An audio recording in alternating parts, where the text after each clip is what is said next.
يهده الله فلا مضل له ومن يضلله فلن تجد له وليا مرشدا أشهد أن لا إله إلا الله وأشهد أن محمدا رسول الله اللهم صل وسلم وبارك وزد وكرم على حبيبك ونبيك محمد وعلى آله وصحبه ومن تبعه بإحسان إلى يوم الدين.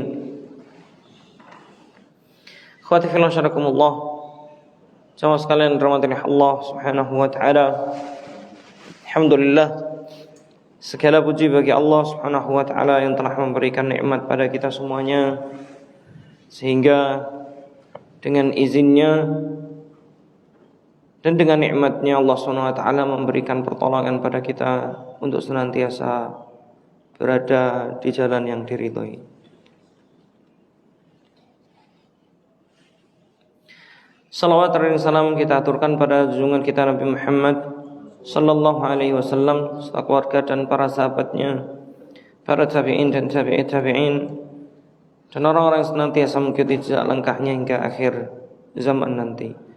Jamaah sekalian yang dirahmati Allah Subhanahu wa taala, pada kesempatan pagi hari ini akan kita lanjutkan pembahasan kitab Ushul Sunnah yang ditulis oleh Imam Ahmad rahimahullah. Jamaah sekalian rahmat Allah Subhanahu wa taala, kaidah atau usul dari sunnah Rasulullah SAW, pokok dari akidah seorang muslim yang kedelapan, setelah kita membahas dahulu yang ketujuh adalah walaysa fi sunnati qiyas, tidak ada qiyas di dalam sunnah Rasulullah SAW. Yang dimaksudkan tidak ada qiyas di sini bukan dalam masalah qiyas hukum, tetapi yang dimaksudkan laisa fi sunnah qiyas, tidak ada qiyas di dalam sunnah, adalah yang dimaksudkan berkaitan dengan akidah. As-sunnah di sini adalah akidah. Maka sunnah yang dimaksudkan juga adalah athar atau hadis-hadis dari Rasulullah SAW yang merupakan tafsiran dari Al-Quran, karena hadis Rasulullah SAW hakikatnya adalah tafsiran dari Al-Quran, maka tidak ada qiyas, yakni qiyas dalam akidah. Maka ketika ada sebuah dalil dari Al-Quran maupun sunnah, maka tidak boleh kita mengqiyaskan, yakni tidak boleh memberikan analogi dalam akidah, sehingga tidak menyerupakan Allah dengan makhluknya. Maka yang dimaksudkan dengan qiyas di sini adalah bagaimana kita tidak menyamakan antara apa yang ada dalil dari sunnah Rasulullah SAW dengan apa yang ada dalam perkataan-perkataan yang lain selain daripada Allah dan Rasulnya. Sebagai contoh, seorang hamba akan mengetahui bagaimana sifat-sifat Allah Subhanahu wa taala itu dari Al-Quran dan Sunnah. Maka kalau Ibnu Taimiyah mengatakan, maka kita beriman dengan apa yang telah Allah Subhanahu wa taala dan Rasulnya sampaikan tentang sifat-sifatnya, dan kita mempercayainya tanpa adanya penyerupaan, permisalan, yakni memisalkan sama, menyamakan ataupun tidak juga mentakwilnya. Sebagaimana orang-orang Mu'tazilah yang mentakwil sifat-sifat Allah SWT. Semua sifat-sifat Allah, hampir semua bahkan, itu ditakwil oleh orang-orang Mu'tazilah. Dan ini merupakan hal yang tidak bisa, karena Rasulullah tidak pernah mentakwil. Kenapa kok kita tidak mentakwil? Contoh, Allah mempunyai tangan. Di dalam Al-Quran Allah mengatakan Allah mempunyai tangan. Dalam hadis Rasulullah SAW juga sama, Allah mempunyai tangan. Tangan Allah.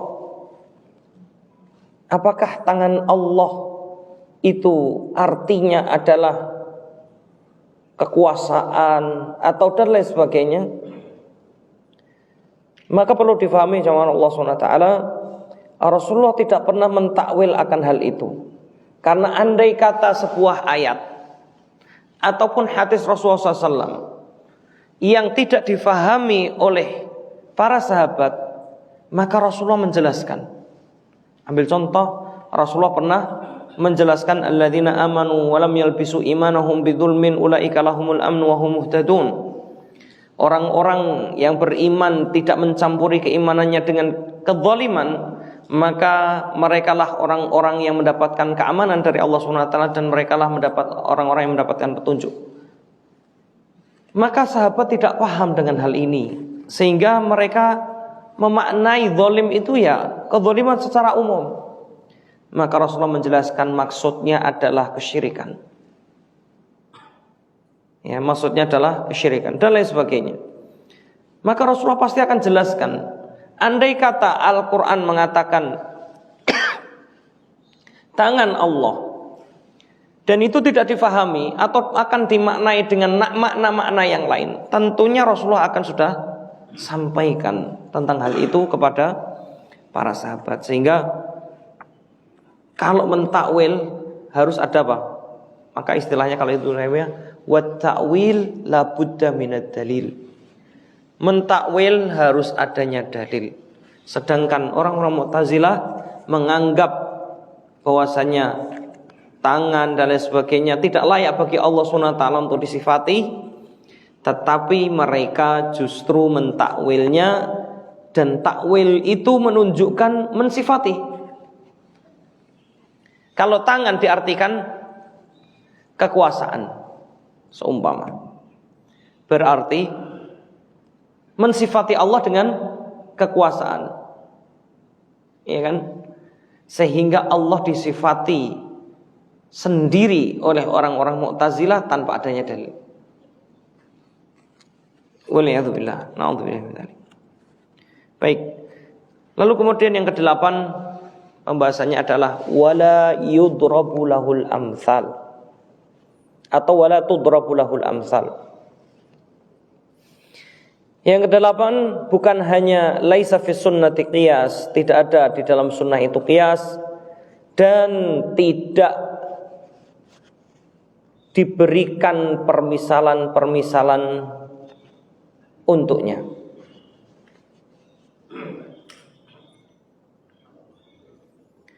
Artinya Allah Subhanahu wa ta'ala tidak bisa dijadikan atau dimisalkan, diserupakan. Tidak. Allah Subhanahu wa ta'ala tidak bisa diserupakan oleh apapun. Maka Allah berfirman di dalam Al-Quran surat An-Nahl ayat 74. Fala tadribu lillahil amthal. Maka janganlah kalian menyerupakan serupaan-serupaan bagi Allah Subhanahu wa ta'ala. Innallaha ya'lamu wa antum la ta'lamun. Sesungguhnya Allah itu maha mengetahui dan kalian tidak mengetahui. Maka sebenarnya orang Mu'tazilah, saya ambil contoh orang Mu'tazilah, itu ingin mensucikan Allah dengan tidak menyerupakan dengan makhluknya. Allah punya tangan, sama dengan makhluknya, berarti nggak boleh. Berarti Allah nggak punya tangan. Maksudnya tangan yang dimaksudkan Allah berarti kekuasaan. Ya, Allah mempunyai mata seumpama di dalam Al-Quran atau dalam hadis Rasulullah SAW. Allah mempunyai kaki dalam hadis Rasulullah SAW. Kemudian Allah mempunyai jari dalam hadis Rasulullah SAW. Sebagaimana Rasulullah SAW bersabda, Inna quluba bani Adam baina isba'aini min asabi'ir rahman, atau kama qala. Sesungguhnya hati-hati anak Adam berada di antara dua jari jemari Allah SWT. Yuqallibuha kaifa yasha. Allah akan membolak-balikkan hati sesuai dengan kehendak Allah SWT. Nah, ini Allah mempunyai jari, isba'. Atau di dalam riwayat yang lain disebutkan wa wada'a as-samawat fi isba'. Allah menaruh langit dan bumi itu dalam satu jarinya. Kemudian macam-macam hadisnya tentang jari. Lalu kemudian orang Mu'tazilah menganggap, loh, kalau Allah mempunyai jari, berarti Allah sama dengan makhluknya. Kalau Allah mempunyai jari. Ini menurut Mu'tazilah. Atau sebaliknya, sebagaimana orang-orang musyrikin, orang-orang musyrikin yang menyerupakan Allah dengan makhluknya, sehingga Allah digambarkan dalam bentuk patung. Ya, kebalikan dari Mu'tazilah. Maka keduanya salah. Tidak boleh kita menyerupakan Allah SWT. Maka kalau kita mengatakan Allah punya tangan, maka tangan Allah tidak sama dengan makhluknya. Tangan Allah sesuai dengan kemahabesaran Allah SWT. Maka kita tidak boleh namanya menyerupakan dan tidak boleh menggambarkan. Kalau orang-orang musyrikin menggambarkan, ya, Allah digambarkan dalam bentuk makhluk. Na'udzubillah min dzalik. Kemudian jamaah Allah Subhanahu wa taala, sehingga Allah Subhanahu wa taala disifati dengan sifat-sifat yang persis sama dengan makhluknya. Tidak seperti ini. Kita nggak bisa ngomong Allah punya tangan kalau tidak ada dalilnya dari Al-Quran dan Sunnah. Harus ada dalilnya. Kemudian ada dalilnya. Kita tidak bisa mengatakan tangan Allah sama dengan makhluknya. Tidak. Maka standarnya adalah laisa kamitslihi syai'un wa huwas samiul basir. Tidak ada yang menyerupai Allah Subhanahu wa taala suatu apapun, dan dialah yang maha mendengar lagi maha melihat. Artinya tangan Allah sesuai dengan kemahabesaran Allah, tidak sama dengan makhluknya, tidak diketahui seperti apa dan sebagainya kecuali hanya Allah SWT. Sehingga ketika Imam Malik ditanya tentang al-istiwa, dan ini masyhur sekali dari Imam Malik rahimahullah. Al-Imam Malik rahimahullah, ketika ada muridnya bertanya, kaifa istawallahu alal arsh. Karena Allah mengatakan di dalam Al-Quran, berfirman, Ar-Rahmanu alal arsh istawa. Allah yang maha Ar-Rahman di atas arsh bersemayam. Maka Imam Malik hanya mengatakan al-istiwa'u ma'lum. Al-istiwa, kata bersemayam, kalau diartikan bahasa Indonesia bersemayam, semua orang tahu artinya. Kata istiwa, maklum, ngerti istiwa itu bagaimana secara bahasa. Wal kaifu majhul, tetapi bagaimana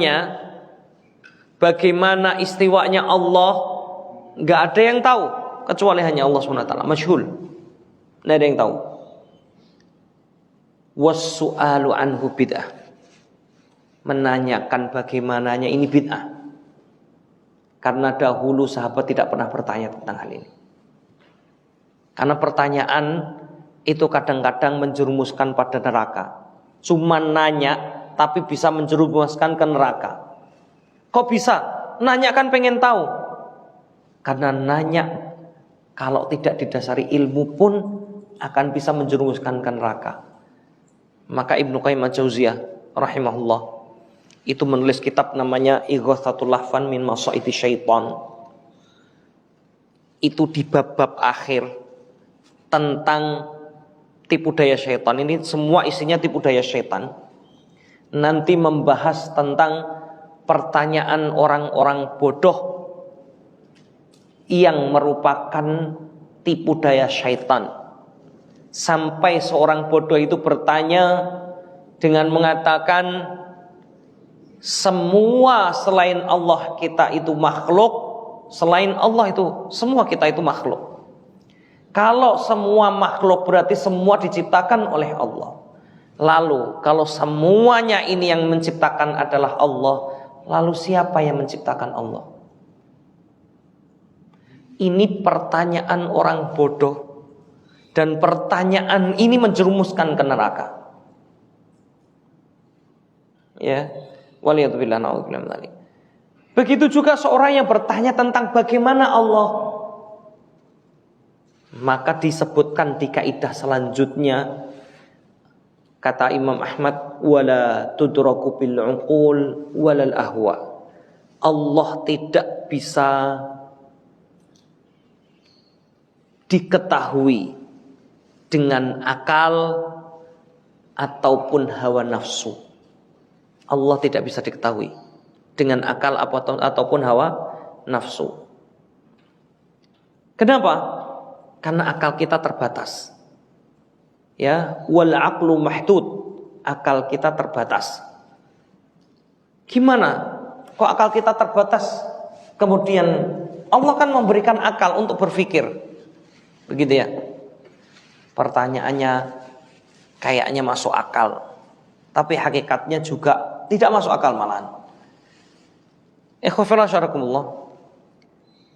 Kalau kita mau berpikir lagi, bagaimana mungkin makhluk berpikir dengan akalnya terhadap Sang Khalik, sedangkan kita diciptakan oleh Sang Khalik, Allah SWT. Tidak mungkin mampu. Kalau saya gambarkan, analogikan, jika kita membuat robot, kita bikin robot, itu kan bikinan kita ya. Mungkinkah robot bisa mengetahui kita? Tidak mungkin. Kita bikin kemudian robot begitu saja bisa mengetahui kita? Tidak mungkin. Kecuali kita yang men-setting. Allah juga menciptakan kita, nggak mungkin kita akan tahu tentang Allah. Loh, kita harus tahu tentang Rabb kita. Iya, taunya dari mana? Dari Allah sendiri yang memberitahukan. Di dalam Al-Quran Allah sampaikan Allah mempunyai tangan, mempunyai mata, Allah bersemayam di atas arsy, Allah begini begitu dan lain sebagainya. Sudah kita percaya begitu aja. Tapi tidak perlu kita mengakalin atau berpikir bagaimana. Kalau ada orang berpikir, coba di dalam hadis Rasulullah SAW, ketika neraka Jahannam, neraka itu panas dan berteriak-teriak. Kemudian neraka itu terus meminta apa? Minta bahan bakar. Disebutkan dalam hadis, neraka Jahannam mengatakan hal min mazid. Di dalam Al-Quran juga jelas disebutkan, surat Qaf, yauma naqulu li jahannam halim talat wa taqulu hal min mazid. Neraka Jahannam itu minta terus bahan bakar. Maksudnya mau makan apa manusia dan jin. Maka sampai kemudian Allah meletakkan qadamahu. Allah qadam itu kaki. Telapak kaki itu qadam. Kemudian sampai Allah meletakkan kakinya di atasnya, kemudian barulah neraka jahanam itu diam. Sekarang berpikir, Allah punya kaki, ya sudah Allah punya kaki gitu. Itu yang kita percayai. Tapi kita tidak akan menanyakan bagaimana kakinya Allah, enggak. Kemudian apalagi menserupakan, kakinya berarti enggak ada. Sudah kita percaya Allah punya kaki Allah sesuai dengan kemahabesaran Allah SWT dan tidak akan sama dengan makhluknya.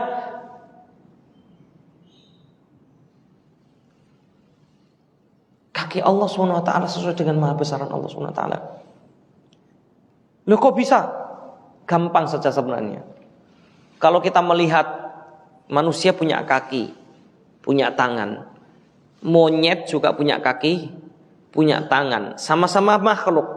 Apakah sama antara tangan manusia dengan tangan monyet? Sama enggak? Enggak sama.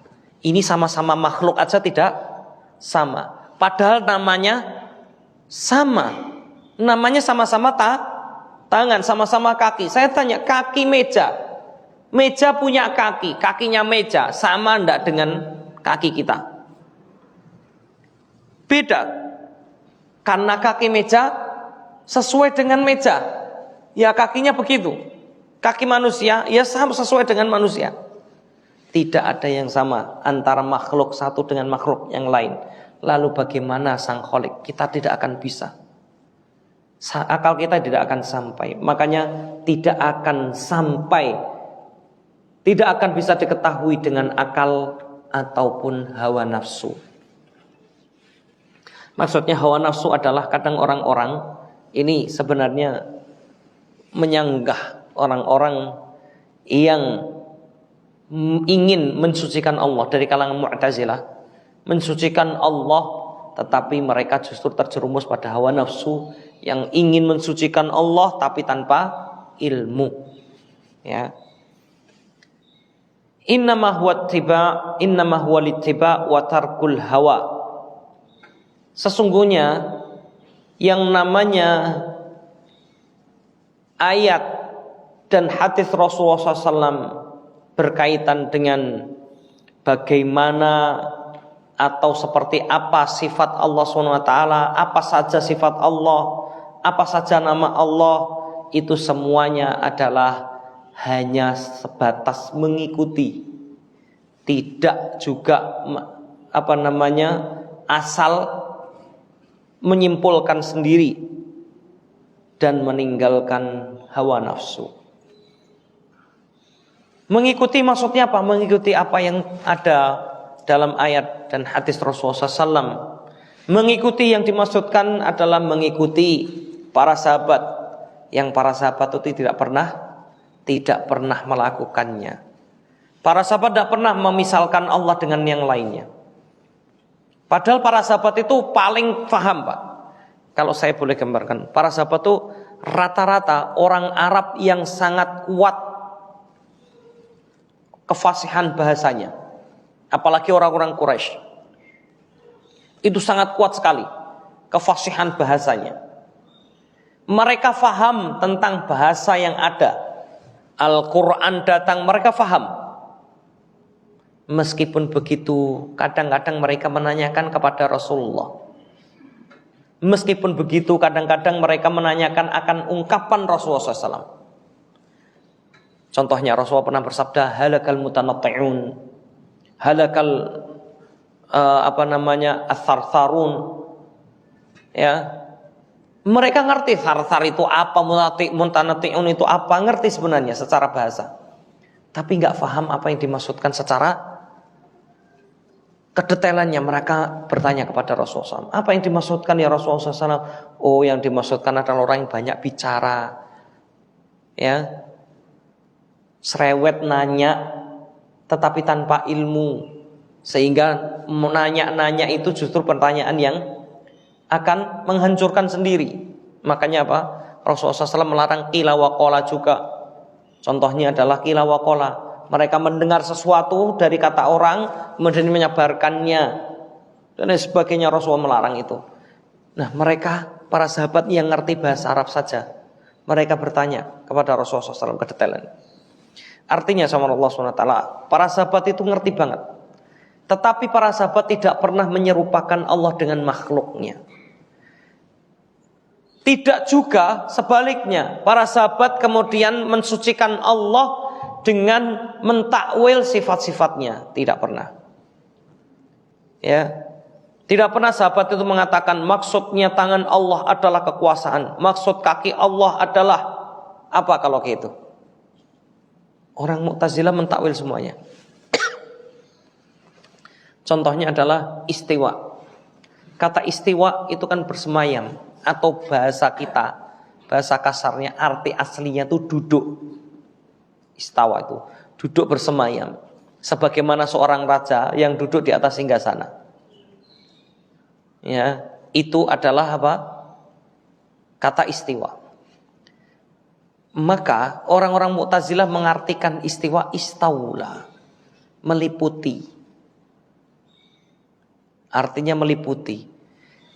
Istiwa artinya itu duduk, istaula artinya meliputi. Sebenarnya ini sama-sama mensifati Allah, enggak? Sama-sama mensifati. Yang satu mensifati istiwa, yang satu mensifati istaula. Ya. Tetapi pertanyaannya, kalau begitu, apakah istawa artinya istaula? Tidak ada dalilnya dari Rasulullah dan para sahabat yang mengatakan itu. Istiwa ya istiwa, istaula artinya beda lagi. Orang Mu'tazilah mengatakan istaula artinya. Berarti ente mensifati Allah, tidak ada dalilnya. Mana dalilnya kalau Allah itu istaula alal arsh? Enggak ada. Sama sekali dalam ayat Al-Quran maupun hadis tidak ada. Maka jawab Allah SWT, hati-hati dengan hal ini. Ini adalah akidah. Ketika sudah melenceng, maka pondasi yang rapuh itu mudah akan roboh. Ya, ini yang dimaksudkan dari usul Imam Ahmad, yakni usul sunnah berkaitan dengan tidak ada qiyas di dalam sunnah Rasulullah SAW. Begitu juga disebutkan dalam sunnah Rasulullah SAW tidak bisa dipermisalkan dengan yang lainnya. Sebagaimana Al-Quran tidak mungkin semisal dengan yang lainnya. Sebagaimana orang-orang musyrikin berkata kepada Rasulullah SAW, "A'unzila alaihi dzikru min bainina." Apakah diturunkan kepadanya zikir? Yang dimaksudkan adalah Al-Quran, kitab Al-Quran, min bainina, di antara kami. Artinya dia kan sama dengan kita. Nggak boleh kita mempermisalkan hal ini. Nggak ada permisalan. Rasulullah SAW kan manusia juga. Ada orang mengatakan, Rasulullah kan manusia juga. Berarti sama. Rasulullah bisa memberikan statement, kita juga boleh memberikan statement. Nggak bisa. Perkataan Rasulullah tidak sama dengan perkataan orang lain. Manusia biasa. Sebagaimana orang yang mendewakan mimpi, contohnya. Rasulullah juga mimpi. Dari mimpi Rasulullah memberikan hukum, menghukumi dari mimpi. Ada orang yang datang kemudian berkata, saya bermimpi bertemu dengan orang yang berjubah putih dan lain sebagainya. Saya begitu bangun, saya bisa ngobati orang sakit. Saya bisa macam-macam seumpama. Seakan-akan mimpi itu adalah apa? Wahyu. Tidak sama antara nabi dan manusia biasa. Adapun Rasulullah SAW, mimpi para nabi itu apa? Wahyu. Mimpi para nabi itu wahyu. Karena Rasulullah SAW tidak pernah dan tidak akan mungkin mimpinya dari setan. Itu enggak. Kalau manusia biasa, bisa jadi mimpinya dari setan. Kata Rasulullah SAW, mimpi itu bisa jadi dari Allah atau bisa jadi dari setan. Kata Rasulullah SAW. Kalau mimpi ru'ya shadiqah, mimpi yang nyata itu salah satu apa? Cabang kenabian. Maksudnya apa? Di antara sifat nabi itu apa? Mimpi yang nyata. Gitu loh. Ada manusia yang mimpinya nyata, ada. Tapi tidak semua mimpinya pasti nyata. Karena mimpi seorang hamba selain nabi itu adalah biasa, bisa jadi dari Allah, bisa jadi dari setan. Adapun mimpi Nabi itu wahyu.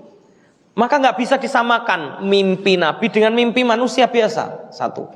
Perkataan juga sama. Perkataan Nabi nggak bisa dimisalkan dengan perkataan kita. Kemudian orang berstatement, memberikan hukum, menyimpulkan begini. Kemudian, udah apa-apa. Nabi juga menyimpulkan. Ya. Nabi sama, manusia juga. Kita juga manusia. Nabi juga makan makanan, kita juga makan makanan. Ini yang perkataan siapa? Orang-orang kafir Quraisy. Loh, bagaimana mungkin seorang nabi jalan-jalan di pasar seperti kami? Dalam Al-Quran disebutkan, yamshi fil aswaq. Yamshi fil aswaq. Jalan-jalan di pasar-pasar. Maka jelas disebutkan yang dimaksud oleh Imam Ahmad, tidak bisa kita menyamakan antara perkataan Allah dengan perkataan manusia, ataupun sifat Allah dengan sifat manusia. Begitu juga di dalam sunnah Rasulullah SAW tidak dipermisalkan. Ya, itu yang dimaksudkan dipermisalkan. Ya, nggak mungkin yang namanya perkataan Rasulullah SAW kalau bukan wahyu. Karena perkataan Rasulullah wahyu. Kata Allah SWT apa? Wa ma yantiqu 'anil hawa in huwa illa wahyun yuha. Tidaklah Rasulullah SAW itu berkata dari hawa nafsunya, kecuali apa yang dikatakan oleh Rasulullah SAW itu adalah wahyu yang diwahyukan. Apapun yang dikatakan Rasulullah SAW. Makanya kaidah ini jamaah Allah SWT, kaidah yang kadang-kadang orang lupa. Bahkan Umar bin Khattab pun pernah lupa dengan hal ini. Ini sekelas Umar. Kasus yang terjadi pada perjanjian Hudaybiyah. Saya cerita tentang perjanjian Hudaybiyah. Perjanjian Hudaybiyah ini adalah perjanjian yang isinya banyak merugikan kaum muslimin. Satu contoh di antara isinya disampaikan, jika ada penduduk Mekah datang ke Madinah untuk mengikuti Muhammad, ya harus dikembalikan. Harus dikembalikan. Tapi sebaliknya, jika ada penduduk Madinah datang ke Mekah, ya maka tidak boleh balik atau tidak perlu dikembalikan. Ini kayaknya merugikan, ya enggak? Tapi disinilah perbedaan, muncullah keimanan yang kuat di sini, yang membedakan seorang mukmin dan kafir ini di sini. Kalau orang Madinah datang ke Mekah untuk murtad, tidak mengikuti dari anjuran Rasulullah SAW, maka jelas sudah bukan mukmin, biarkan. Tapi sebaliknya, kalau ada orang yang masuk Islam, maka diterima. Makanya nanti di kasusnya setelah Hudaybiyah itu apa? Ada orang-orang Mekah yang masuk Islam, datang ke Madinah masuk Islam, diterima oleh Rasulullah SAW, diterima. Tapi oleh Rasulullah SAW disuruh kembali kalian ke Mekah. Tapi orang-orang ini, segerombolan orang ini, gak mau balik ke Mekah. Kenapa? Ya. Kalau balik ke Mekah yang ada apa? Pasti akan dibunuh. Kalau tahu kalau mereka beriman ya. Maka kemudian apa? Mereka akhirnya membuat camp-camp tinggal di antara Mekah dan Madinah. Karena kalau mereka masih di Madinah, Rasulullah SAW akan melanggar apa? Perjanjian. Rasulullah nggak mau melanggar perjanjian. Maka akhirnya mereka berada di tengah-tengah. Yang dilakukan ngapain? Mereka menyergap orang-orang kafir Mekah yang akan berdagang atau akan bepergian ke arah Madinah dan lain sebagainya. Itu yang dilakukan oleh mereka. Tapi Rasulullah tidak melanggar janji. Itu kan urusan mereka. Ya, ini. Di antara perjanjian Hudaybiyah itu isinya seperti itu. Maka dari awal sudah banyak apa? Banyak kejanggalan kalau bahasa kita itu. Pertama, kan perjanjian ini orang kafir diwakili oleh siapa? Suhail. Namanya Suhail. Kata Rasulullah SAW kepada Ali yang saat itu menuliskan perjanjian Hudaybiyah, berkata, Ali tuliskan Bismillahirrahmanirrahim. Suhail langsung menyangga, sebentar, kenapa ada Ar-Rahman Ar-Rahim? Wamanir Rahman, Wamanir Rahim. Siapa Ar-Rahman dan Ar-Rahim itu? Inilah yang disebut oleh para ulama, orang-orang kafir Quraisy itu menafikan sifat-sifat Allah, yaitu apa? Ar-Rahman dan Ar-Rahim, salah satunya. Ya. Kata Suhail, kami tahu Allah tapi tidak tahu Ar-Rahman Ar-Rahim. Hakikatnya jamaah yang Allah SWT, ini perlu dipahami. Orang kafir Quraisy itu bukan orang yang tidak percaya akan Allah. Fahami ini. Mereka percaya banget Tuhan mereka adalah Allah. Yang membedakan adalah mereka musyrik. Mengibadahi Allah tapi dengan cara apa? Perantara patung-patung. Inilah yang disebut dengan menyerupakan Allah. Antum paham kenapa menyerupakan Allah? Ada berhala-berhala besar. Pertanyaan saya, berhala ini biar tahu kedetailannya. Tahu nggak berhala paling besar apa? Ada 3. Sebelum itu, ada berhala pertama kali yang dibawa oleh Amru bin Luhai. Amru bin Luhai itu jauh sebelum Rasulullah SAW ada. Amru bin Luhai membawa patung dari Syam. Patung ini dari Syam. Namanya berhala apa? Ini berhala pertama. Patung pertama yang dibawa ke Jazirah Arab. Sebelum itu Jazirah Arab tidak ada kesyirikan. Mereka masih lurus menyembah Allah SWT sebagaimana mestinya dari syariat siapa? Nabi Ibrahim sampai Nabi Ismail dan begitu seterusnya. Tidak pernah ada kesyirikan. Kesyirikan pertama dibawa oleh Amr bin Luhai. Makanya kata Rasulullah SAW, Amr bin Luhai itu akan membawa orang-orang Arab, musyrikin Arab itu menuju ke neraka. Dia nanti akan mimpin ke neraka. Ya, tahu ya? Tahu nggak? Amr bin Luhai itu membawa dari Syam berhala pertama kali. Disebut namanya apa? Berhala apa? Hubal. Berhala apa? Hubal. Ini berhala pertama. Lalu muncul berhala bikinan orang-orang Arab sendiri. Saat itu ada 3 besar berhala besar. Ketika Fatu Mekah dihancurkan ini 3-tiganya. Berhala apa namanya, Pak? Lata, Uzza dan Manat. Ini semua adalah pelesetan, mohon maaf ya, diambil dari sifat-sifat Allah. 3 ini dinamain dengan nama-nama ini adalah mengambil dari sifat Allah, karena mereka adalah perwujudan Allah. Paham gak? Anggapan mereka adalah perwujudan Allah. Kalau bahasa orang sekarang mungkin titisannya Tuhan. Nah, paham ya? Kalau orang-orang kan titisan dewa, macam-macam ya. Ya. Maka mereka dinamain dengan nama-nama sifat-sifat Allah. Lata, Uzza, Manat. Lata dari nama Allah yang namanya apa? Nama yang paling utama yakni Allah. Maka kemudian diplesetkan menjadi Lata.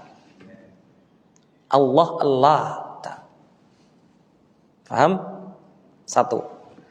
Yang kedua Uzza. Uzza, Al-Lata, Uzza dari kata Aziz. Allah yang Maha Al-Aziz. Maka kita boleh menamain anak kita Abdul Aziz. Aziz yang artinya yang Maha Perkasa. Jadi Uzza. Nama ini nama perempuan. Mohon maaf ya Pak. Bapak kalau tahu kaidah bahasa Arab, ini adalah pelesetan yang sifat-sifat ini adalah sifat-sifat perempuan. Faham enggak Pak? Contoh, ada kabirun, kalau bahasa Arab ya gampangnya, kabirun perempuannya apa?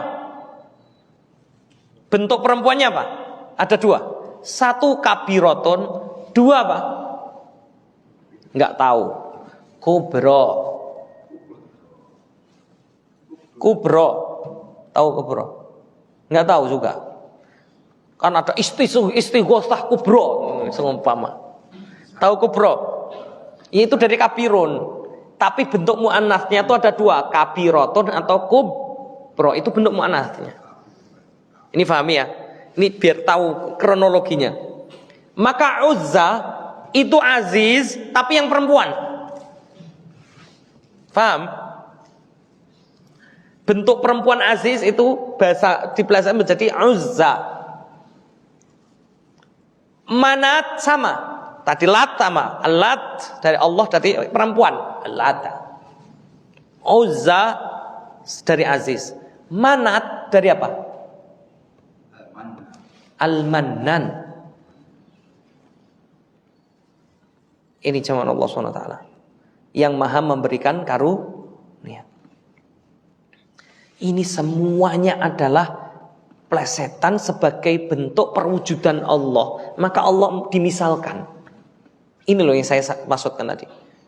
Allah dimisalkan dengan itu tadi namanya. Makanya kan mereka menyembah patung-patung itu. Dianggapnya mereka lah perwujudan Allah. Kita nggak mungkin nyampe ke langit, sudah perwujudannya di sini di bumi. Itu yang dilakukan oleh mereka. Allah nggak mau seperti ini. Akhirnya Allah SWT zaman Fatu Makkah kan dihancurkan. Kayak itu ya.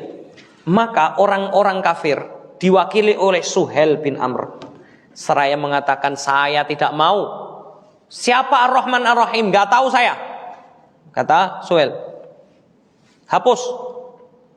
Lalu Rasulullah mengatakan kepada Ali, hapus Ali. Dihapus oleh Ali. Jadi tinggal Bismillah. Gak ada Ar-Rahman Ar-Rahim di perjanjian itu. Lalu dituliskan oleh Rasulullah SAW, perjanjian antara Muhammad Rasulullah. Lihat ya, perjanjian antara Muhammad Rasulullah dengan orang-orang penduduk Mekah. Suhail langsung naik pitam. Muhammad, kalau saya, ini sebenarnya Suhail itu tahu kaidah Pak, ngerti kaidah, tapi malah tersesat. Tahu kaidah. Muhammad, kalau kami tahu dan kami yakin kamu itu adalah Rasul, Nabi, kami tidak akan memerangimu. Lau alimnaka annaka nabi lama harabnak, kata Suhail. Kalau kami itu yakin kamu nabi, kami tidak akan memerangi kamu. Karena kami tidak percaya kamu nabi, maka kami perangi. Ngerti gak ini? Kaidah ini, paham? Suhail ngerti banget itu. Kalau benar-benar yakin itu nabi, ya nggak mungkin saya perangi. Tapi karena kami nggak yakin kamu nabi, ya kami perangi. Anehnya ada orang-orang sebaliknya, ya kan? Sudah tahu itu nabi, yakin nabi, tapi memerangi nabi. Orang-orang munafik. Ngerti ya? Paham ya? Makanya lebih parah orang munafik itu. Kata Suhail begitu. Akhirnya kata Rasulullah SAW, hapus Ali. Ali nggak mau ngapus. Enggak. Kata Rasulullah, Ali hapus. Enggak. Faham enggak ini? Sekelas Ali sekalipun itu juga nggak mau. Nggak percaya kalau keputusan Rasulullah SAW itu adalah apa? Wahyu. Itu tuntunan wahyu. Hapus Ali. Akhirnya Rasulullah SAW menghapus mana? Dihapus. Ya kan? Kemudian Umar gantian naik pitam. Umar berkata kepada Rasulullah, ya Rasulullah, alasna alal haq. Wahai Rasulullah, bukankah kita berada dalam kebenaran? Kata Rasulullah, iya. Ya Rasulullah, bukankah alasna ala dinillah, bukankah kita berada di agama Allah? Ya. Ngapain kita mau tunduk kepada orang-orang kafir? Kata Umar. Rasulullah diam, tidak menjawab. Lanjutkan Ali. Umar marah. Ya Rasulullah, wahai Rasulullah SAW, apakah kita mau dihinakan oleh mereka? Umar marah sekali. Sampai Rasulullah kemudian mengatakan, ya Umar, awalam tu'min ani nabi? Umar, kamu gak percaya kalau saya nabi? Lihat ya. Perkataan ini, Masya Allah ya, masih Umar itu belum reda. Begitu Abu Bakar mengatakan, ya Umar, wahai Umar, innahu nabi, innahu Rasulullah. Dibacakan, wa ma yantiqu anil hawa, in huwa illa wahyu yuha. Umar langsung lemes. Lemes langsung. Apa kata Umar setelah itu? Sejak kasus itu, kata Umar, saya tidak pernah kendor yang namanya ibadah karena saya takut sekali. Hari itu saya memusuhi Rasulullah SAW. Lihat ya, ngeyel sama Rasulullah SAW. Jadi ini kaidah jamaah Allah SWT. Umar aja ada saatnya lupa gitu ya. Ini nggak sama antara keputusan Rasulullah dengan keputusan manusia biasa. Perkataan Rasulullah dengan perkataan manusia biasa. Ini kaidah-kaidah di dalam usul sunnah. Dan terakhir disebutkan an-nuzul kalladzina qalu imma an yakhluwa minhul arsh wa imma an la yakhlu wa ahadithur ru'yah bi ayyuqal inna ru'yata yastalzimu kadza wa kadza wa nahwu dzalika. Dicontohkan oleh Imam Ahmad seperti orang-orang yang menyerupakan Allah dalam urusan nuzul, turun. Allah turun ke langit dunia, betul enggak di dalam hadis? Innallaha yanzilu ila sama'id dunya. Allah turun ke langit dunia. Kemudian yanzuru ila ibadihi, kemudian melihat kepada hamba-hambanya dan lain sebagainya. Hadis panjang. Lalu kata Imam Ahmad, seperti orang-orang yang menyerupakan dalam urusan Allah turun. Orang-orang kemudian mengatakan, oh Allah turun, berarti Allah turun ke langit. Maka ulama mengatakan nuzul yang dimaksudkan adalah turun. Dengan apa? Dengan ilmunya. Dan Allah maha tahu tentang itu. Kita tidak boleh menyerupakan, oh turunnya Allah berarti seperti turunnya pesawat itu. Enggak ada yang tahu. Kok jangankan, Allah itu maha besar. Antum kalau tahu nggak penggambaran dari Rasulullah SAW yang disampaikan? Rasul pernah mengatakan, ini yang langsung dari wahyu. Rasul mengatakan permisalan antara kursi. Tahu kursinya Allah ya? Dan arsy-nya Allah. Kan ada wasi'a kursiyyu samawati, ya kan? Jangan dianggap kursinya Allah seperti kursi kita ya. Enggak sama. Kata Allah SWT, wasi'a kursiyyu samawati wal ard. Kursinya Allah itu meliputi langit dan bumi. Kata Allah SWT. Ayat kursi ini ya, meliputi langit dan bumi. Ya. Langit itu udah berapa lapis? Kalau malaikat Jibril saja, jika dibentangkan sayapnya, 600 sayap malaikat Jibril dibentangkan, memenuhi ufuk timur dan ufuk barat. Bumi itu kalah sama sayapnya malaikat Jibril doang. Lalu kursinya Allah saja itu meliputi langit dan bumi. Kemudian dikatakan sedangkan arsy Allah lebih besar darinya. Itu arsy Allah. Lalu bagaimana Allah SWT yang maha besar disebutkan Allah maha besar, yang menciptakan semuanya itu baru makhluknya itu. Ya, jadi tidak ada yang sama dengan Allah SWT. Maka turunnya Allah tidak sama dengan makhluknya. Ya, kemudian orang-orang itu berkata, loh, kalau Allah turun dari langit, dari arsy Allah, berarti arsy Allah kosong. Ini perhatikan ini orang-orang yang menyamakan Allah dengan makhluknya. Berarti Allah pergi kemudian apa? Arsy Allah kosong. Ini kata Imam Ahmad. Ini perkataan-perkataan yang menyerupakan Allah dengan makhluknya. Ataupun hadis-hadis tentang melihat, ru'yah, melihat Allah maksudnya. Antum tahu ya, melihat Allah disebutkan, ada yang mengatakan kalau ru'yah itu harusnya dengan mata, harus mengintip, harus begini. Kalau itu ru'yah, ini ya, hadis ru'yah, nanti insya Allah akan ada detailnya. Maka kalau dibilang ru'yah gimana?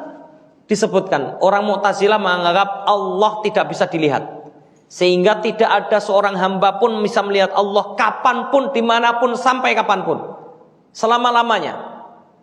Sebagaimana perkataan Az-Zamakhsyari dalam kitabnya Al-Kasyaf, itu mengatakan, Al-Kasyaf itu tafsirnya Az-Zamakhsyari, ahli bahasa Az-Zamakhsyari, tapi dia Mu'tazilah, mengatakan bahwasanya apa? Allah tidak bisa dilihat.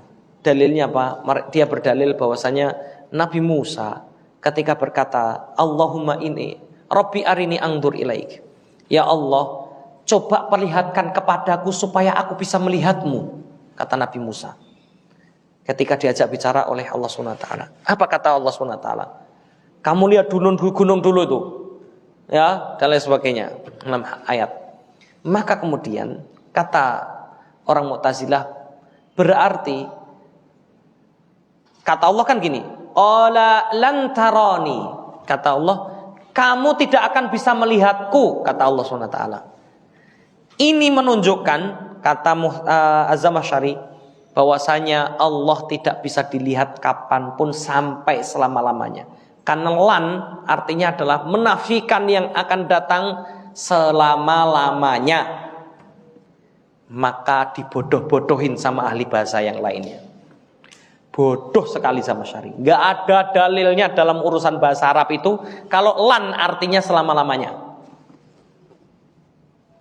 Bahasa Arab tuh detailnya begini, menafikan yang akan datang, menafikan yang kemarin, menafikan yang sekarang, ada semua artinya dalam bahasa Arab. Ya, ada lan, ada lam, ada la, ada ma.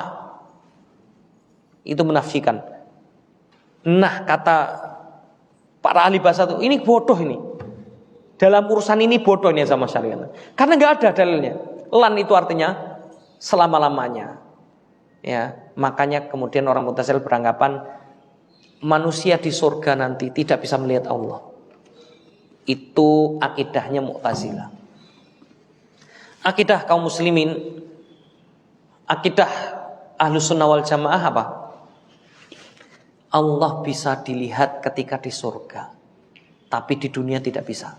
Karena Nabi Musa, dalilnya Pak, Nabi Musa ketika mengatakan, ya Allah tunjukkan kepadaku, aku pengen lihat kamu. Kata Allah, kamu tidak bisa melihatku sekarang, nanti di surga bisa melihat. Dalilnya apa? Banyak. Ya, di dalam ayat Al-Quran Allah SWT berfirman, surat Yunus dengan saya, Allah SWT berfirman, lilladzina ahsanul husna wa ziyadah. Bagi orang-orang yang berbuat baik akan mendapatkan husna. Husna, Rasulullah mengatakan husna itu surga. Wa ziyadah, tambahan. Tambahan itu apa? Melihat kepada wajah Allah. Dalam hadis Rasulullah SAW, Rasulullah pernah mengatakan, satarawna rabbakum, kalian akan melihat Tuhan kalian di surga nanti sebagaimana kalian melihat bulan ini. Kata pada saat itu bulan purnama, sangat jelas sekali. Sebagaimana kalian melihat bulan ini, la tasdahimun, kalian tidak akan berdesak-desakan. Jadi kalian semua bisa melihat Allah. Kemudian kata Rasulullah SAW, dan tidaklah penduduk surga itu melihat wajah Allah, kecuali semua penduduk surga tidak akan berpaling darinya hingga ditutupnya tabir. Karena nanti dalam riwayat disebutkan, riwayat yang lain, penduduk surga itu bisa melihat wajah Allah bergantung tingkatan di surga. Ada yang bisa melihat wajah Allah itu sehari bisa 3 kali dan lain sebagainya. Dan itulah kenikmatan tertinggi di surga. Karena apa? Penduduk surga begitu melihat wajah Allah, nikmat surga semuanya itu hilang, lupa. Karena nggak mau berpaling darinya. Semua melihat wajah Allah SWT. Dan itu kenikmatan paling tinggi.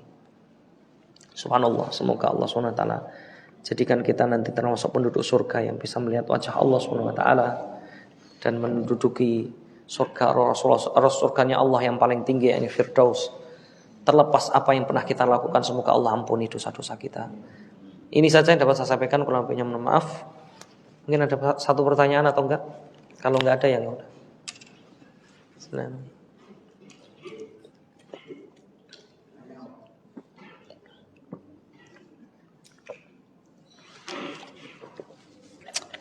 Baik.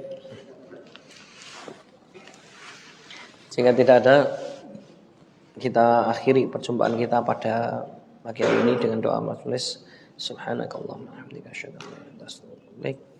Wassallallahu ala Muhammad wa ala alihi wasallam ajmain. Assalamualaikum warahmatullahi wabarakatuh.